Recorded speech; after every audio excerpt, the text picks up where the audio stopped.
पर हाँ, अगर तूने ये सोच लिया कि मैं आत्मा से परमात्मा बनूं, तो ये तेरे पुरुषार्थ पर निर्भर करेगा। हो सकता है क्योंकि तेरे द्रव्य में शक्ति है। तेरी इस पर्याय में पिता बनने की शक्ति हो कोई जरूरी नहीं, पर तेरे द्रव्य में परमात्मा बनने की शक्ति जिनेंद्रियों कहते हैं कि भरी पड़ी है, एक बार निर्णय तो कर ले।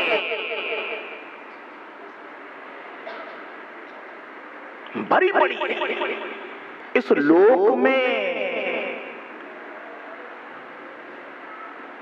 रहते हुए ही, क्योंकि लोक से बाहर तो कोई जाता नहीं।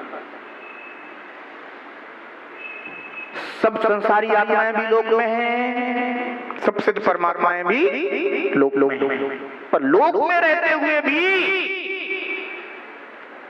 संसारी आत्माओं के अंदर लोक है और शुद्ध परमात्माओं के अंदर लोक नहीं है।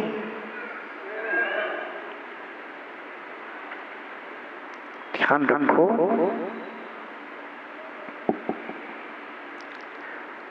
यह जो अनंत आकाश है, अनंत आकाश के ठीक मध्य में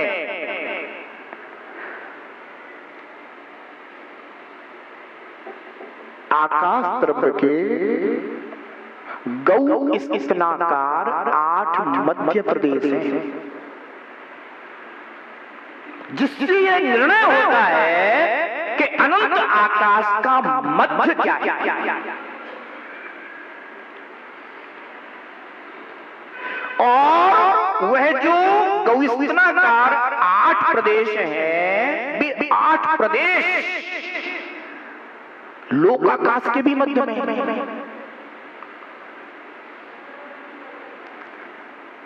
यानी जो सुमेरु पर्वत है, सुमेरु पर्वत के ठीक नीचे 8 गौस्तनाकार मध्य प्रदेश हैं। इसलिए यह जो रचना होती है, यह रचना आकाश द्रव्य के ठीक मध्य में है। और अभी अपन सब कहाँ हैं? मध्य लोक में, मत्स्य और त्रियंच इस मध्य लोक में होते हैं।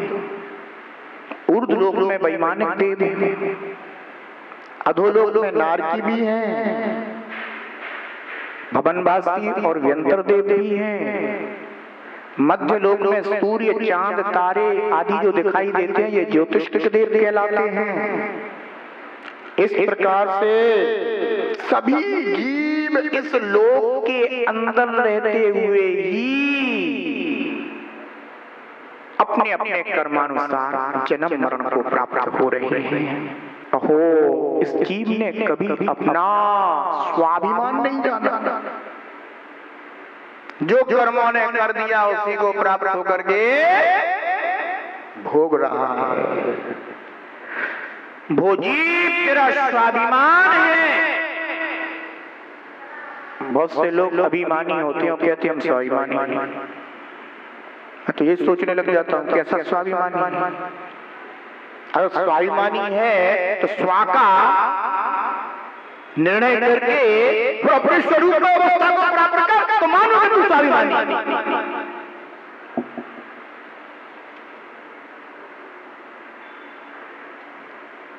कर्मों के द्वारा पतित हो रहा है, फिर भी कहता है मैं स्वाभिमानी। बड़ी हास्यास्पद बात है। ध्यान रखो, सबसे पहली बात तो ये कि लोक की रचना किसी के द्वारा की हुई नहीं है, यह कृत्रिम रचना है ना?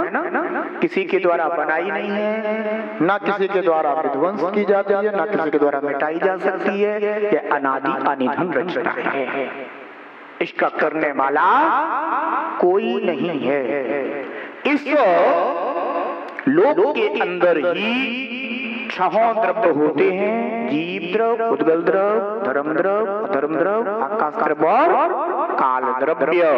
ये सभी इसी के अंदर पाए जाते हैं और सभी का परिणमन करना यह स्वभाव होता है, अर्थात सभी द्रव्यों का वर्णन करना स्वभाव है और हमें इस वर्णन स्वभाव के द्वारा ही अपने द्रव्य स्वभाव को पूर्ण रूप से प्रकट करके परमात्मा बनना है। कोई भी बाह्य द्रव्य को स्वीकार करके आज तक कोई परमात्मा नहीं बना। अपन सुनते हैं ना कि परमात्मा तो 3 लोक के नाथ होते हैं, ये तो सुनते हैं। पर एक बात ध्यान रखना, अपने अंदर ये निर्णय मत बिठा लेना कि मैं 3 लोकों का नाथ बनूंगा तभी परमात्मा बनूंगा। जो परमात्मा बनता है वह स्वयं तीनों लोगों के द्वारा, जीवों के द्वारा स्वीकृत होता है, पूज्य होता है, इसलिए 3 लोक का नाथ कहलाता है। पर तुम अपने यहाँ का गणित वहां मत बिठा देना, नहीं तो सोचोगे जो है ना मैं इतनी जमीन जायदाद का पहले स्वामी हूँ, ऐसे मैं 3 लोगों का पहले स्वामी बनूंगा, अभी तो 3 लोग का नाथ बनूंगा।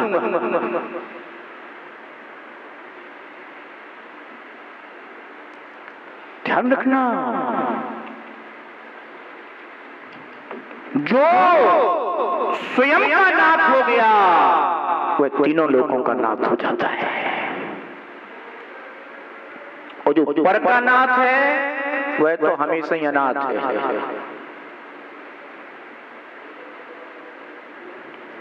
ध्यान रखना, जो पर का नाथ है वो हमेशा अनाथ, क्योंकि ऐसा हो ही नहीं सकता। आचार्य भगवान आज देख लें, फटाफट अपन गाथा और देख लें। लोकानुपेक्षा का स्वरूप गाथा 54 यहाँ पर बता रही है, आइएगा। लोका सर्वोपि सर्वत्र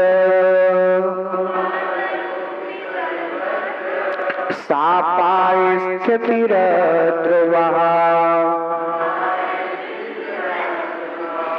दुःखकारी कर्तव्या मोक्ष एव मति सदा।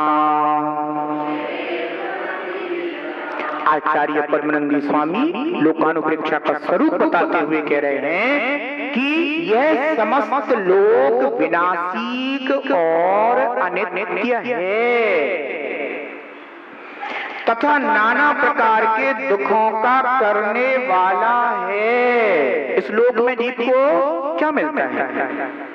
दुख। आज मनुष्य हैं तो मनुष्य गति के दुख भोग रहे हैं, पर आप क्या कहते हो? हम सुख भोग रहे हैं।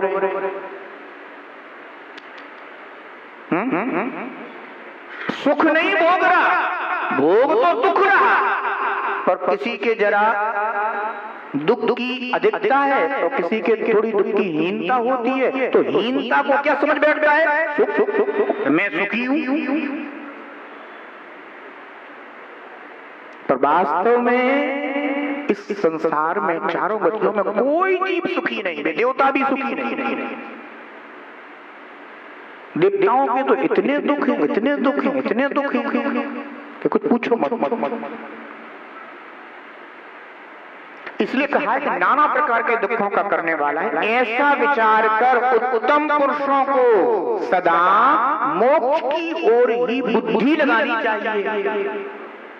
क्या बता दिया लोकानुप्रेक्षा में कि लोक में सर्वत्र जीव को दुखी दुख भोगना पड़ता है, इसलिए यह निर्णय करना चाहिए कि मैं अपने आत्म द्रव्य का किस रूप परिणमन कराऊं। अगर ये निर्णय हो गया तो मोक्ष प्रिय हो जाएगा। जो कर्म मुझे आत्मा के परिणमन में कारण बन रहा है, मैं उस कर्म का नाश करके अपने आत्मद्रव्य के आश्रय से होने वाले सहज शुद्ध परिणमन परमात्मा परिणमन को प्राप्त करूंगा। ऐसा निर्णय इसी पर्याय में करना होगा।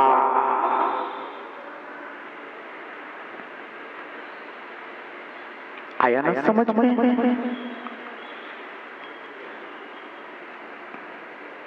तो चारों गतियों के सुख नहीं चाहिए, मुझे तो निज आत्मा का अतीन्द्रिय सुख चाहिए।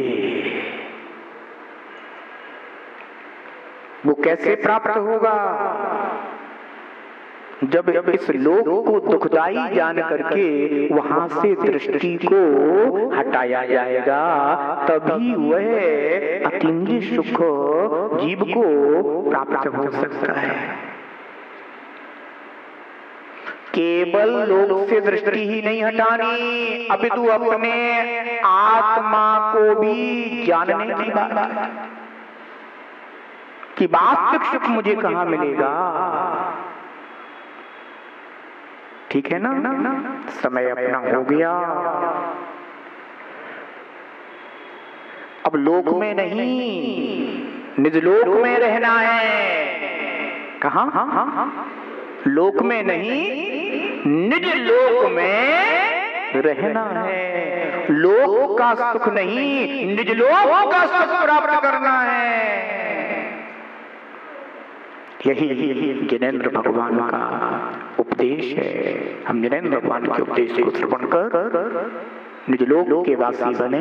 लोक बिना सुभावी है, लोक अनित्य स्वभावी है, नाना दुख करने वाला लोक ही दुख स्वभावी है।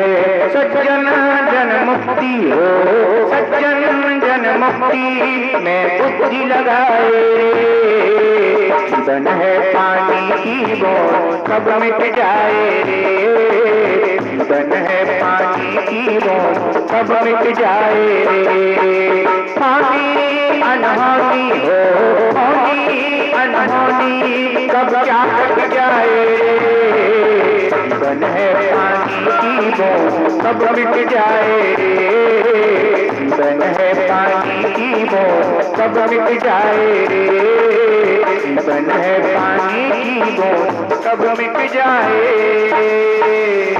जब श्री शांतिनाथ भगवान की जय।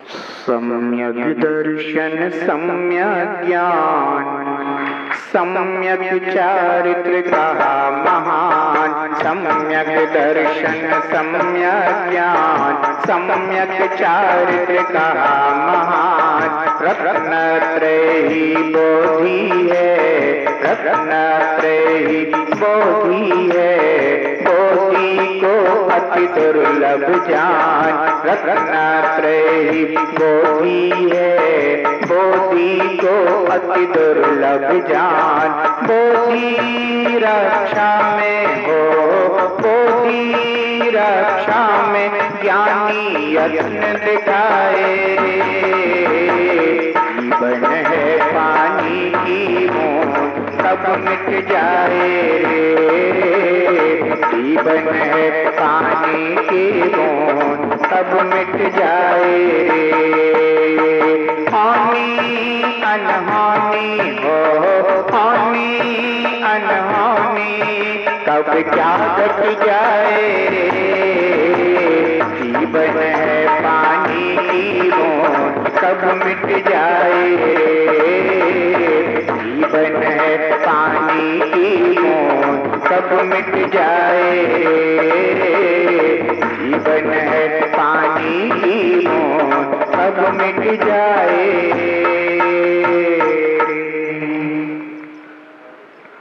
जय जडांगम पंथो अनादि अनित चिनागम पंथ। तीर्थंकर भगवंत की दिव्य ध्वनि जिन श्रुत है चिनागम। चिनागम में वर्णित आत्म कल्याणकारी मार्ग, आत्मकारी पंथ चिनागम पंथ है। परस्पर रागदेश को बढ़ाने वाले आगम बाह्य पंथ उन्मार्ग है। वीत रागता को देने वाला परस्पर उपग्रह जीवन नाम का प्रतीक चिनागम पंथ क्षण मार्ग है।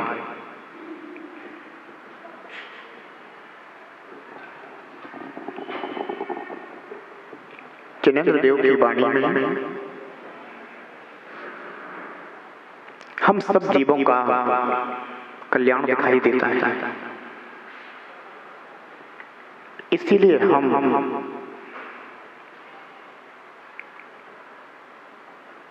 जिन वाणी की श्रद्धा करते हैं,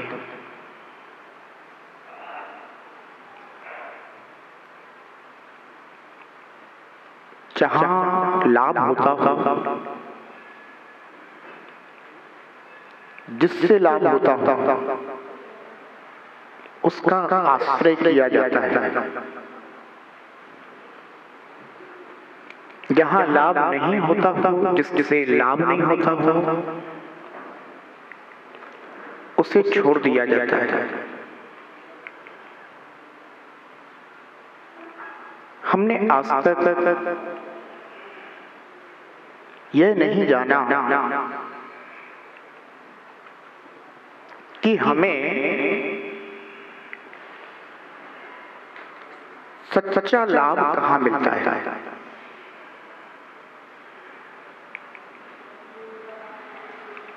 शाश्वत सुख कहाँ मिलता है।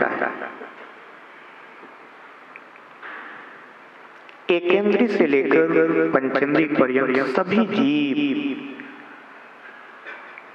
एक ही चीज चाह रहे हैं। वो क्या है? सुख।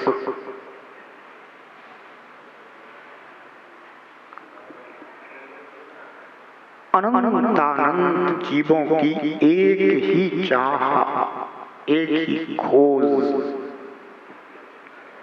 सुख प्राप्ति।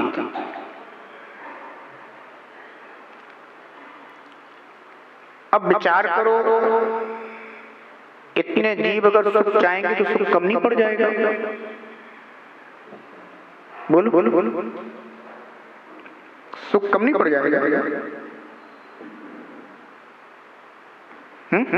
वस्तु कम, डिमांड ज्यादा, अर्थशास्त्र तो पड़ी।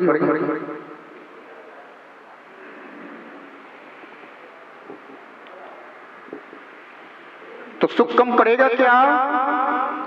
नहीं पड़ेगा। क्यों? क्योंकि जो जीव चाह रहा है वह जीव अनंत सुख का सागर है।